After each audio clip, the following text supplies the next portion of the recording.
Okay, so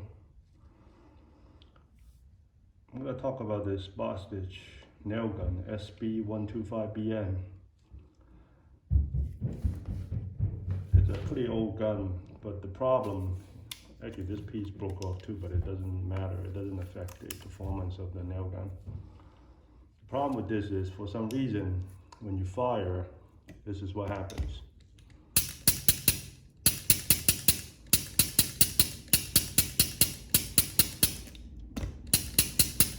You see that? It doesn't fully fire. It just spits out air. So I think the problem is this air valve, this head air valve has an issue, and I'm going to take this apart. You just have to use Allen key and unscrew this 4 top screws, and then it should come out pretty easily. So this is the problem. It doesn't fire, and it just spits out air.